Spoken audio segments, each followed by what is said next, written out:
I was down here with Sven, and I was going to bring him upstairs to the upstairs cage.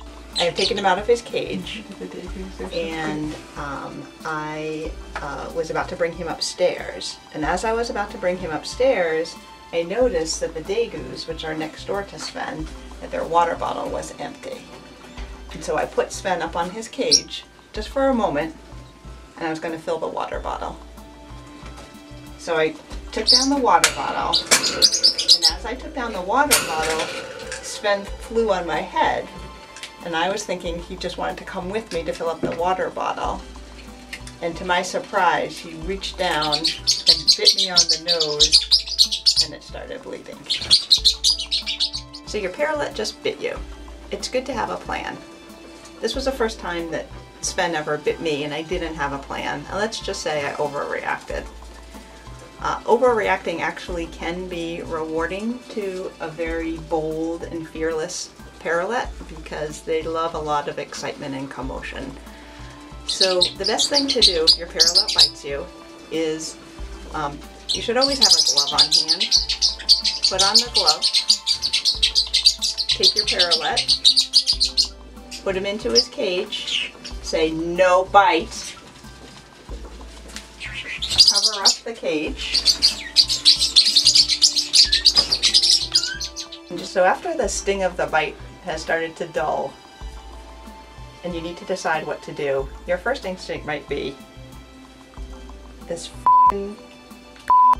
bird has got to go. I don't know about you, but growing up there was always that rambunctious 10-month-old Labrador Retriever that whose friend's parents said that it went off to a farm.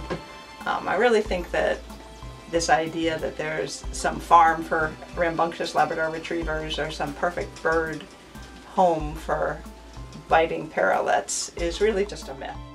Give yourself enough time to cool down, and after you're no longer upset about the incident, then really think about what happened and why it happened. Even though it might not make sense to you, parrotlets do things for a reason. And if you just continue to do things the same way, they're going to continue to bite you.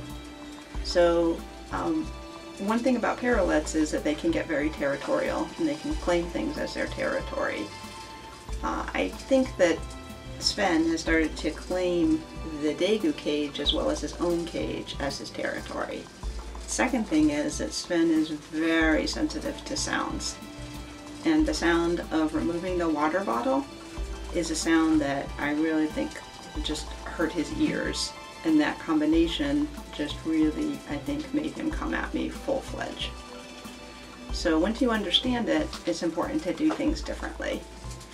One of the things that is important to do is to really kind of step back on privileges that your bird maybe has had before. So in the past, Sven was able to sit on my head. Now, Sven's not able to sit on my head. Eventually maybe he will again, but at least for now I want to see him and see where he is. So if he is on my head, so if he flies onto my head, I'll say up, up, and ask him to step off, and either he'll step onto my hand or he'll fly away. But right now I'm not letting him be on my head. Another thing that's really important is that you start to claim your territory. So my head and my shoulders, these are all my territory. These belong to me and you can't get protected of them. In addition, now I no longer, when I'm working with the Dago cage, I make sure that he's inside of his cage because at least for now he's being territorial about it. So it's just important to really think about, good bird, good bird. So it's just important to think about why it happened and what you can do so it won't happen in the future. Parrotlets are territorial animals and they understand the concept of claiming your territory. So one thing that parrotlets love is computer keyboards. And I'm going to show with this computer keyboard how to claim your territory. So basically, it's teach the word of what it is, and I just say these are keys. So, and then teach the parrotlet that this is your territory and they're not allowed to go near it. If you let your parrotlet on the keys and start playing with the keys and pecking on the keys, and then you try to get them off the keys, they've already claimed it as their territory and they might bite. But if as soon as they land, you just tell them that the keys are not for them, no keys, then they understand the concept that you have claimed your territory. And Parrotlets also will sort of respect you more if they understand that you are now claiming what territory is yours. And it makes them feel better and more confident if they understand what is their territory and what is your territory. And I can say, no keys, no keys, no keys.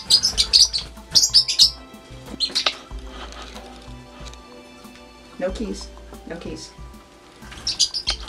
Good bird, good bird. Step off.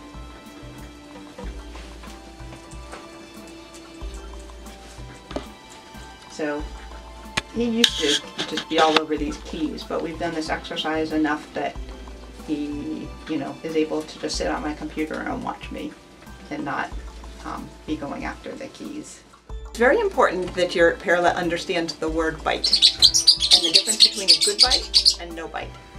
So anytime you're going to give him something that he can bite, you want to tell him what it is and that he can bite it. So for example, if I'm going to give him a carrot, I always put it right over his water. He likes to make soup. I can say, carrot, good bite, good bite, good bite. And then he knows that he can come over and bite it. Or if I'm going to give him Cheerios, Cheerio, Cheerio, yes, good bite, carrot, good bite, good bite.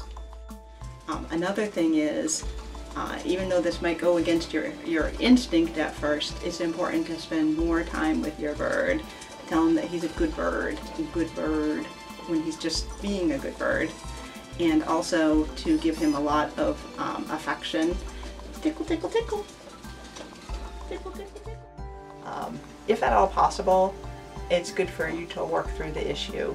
Because even though your Parrotlet has bit you, your Parrotlet is still bonded with you and still depends on you as its caretaker. And if you can work through the situation and understand the situation and prevent the biting in the future, you and your Parrotlet will be bonded even closer than you are before the biting incident. And I think you'll discover that your home is really the best place for your bird.